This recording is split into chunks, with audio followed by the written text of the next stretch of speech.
Donald Trump is so fucking stupid that he still doesn't understand how tariffs work and how they impact the US consumer. A tariff is a tax on a foreign country. That's the way it is, whether you like it or not. A lot of people like to say, oh, it's a tax on us. No. It's a tax on a foreign country. It's a tax on a country that's ripping us off and stealing our jobs.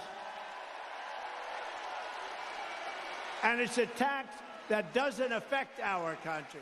And you could see hundreds of billions of dollars of tariffs on other countries also. And people really believe that this stable genius is going to be better for the economy when he doesn't understand basic fucking economic policy. It's really not that hard to understand. Tariffs hurt consumers because it increases the cost on imported goods. And that increased cost gets passed on to the consumer in the form of higher prices. And so for all those Republicans that are crying about high prices, they're gonna get worse with tariffs. And here's the kicker that just highlights how incapable Donald Trump is of fucking learning anything.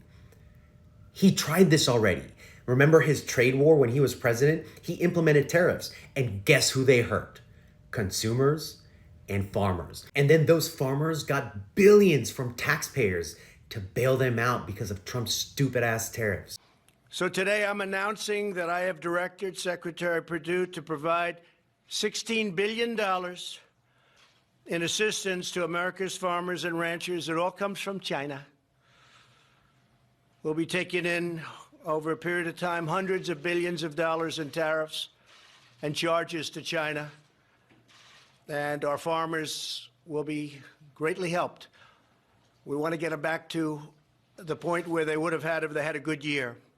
Even Republicans were criticizing this. My responsibility is to stay in touch with my constituents and then convey the harm being done by these trade wars, by these tariffs. And the $12 billion package does show the president's listening.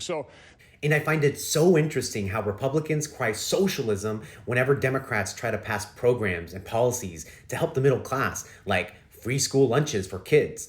And yet billions to farmers, not socialism. And so he's telling us exactly what he's gonna do in another term. And we've been here before, we've done this. Tariffs lead to higher prices that end up screwing the consumer. And so if you don't want our economic policy being driven by someone who doesn't understand basic economic policy, the choice is easy. Vote Harris.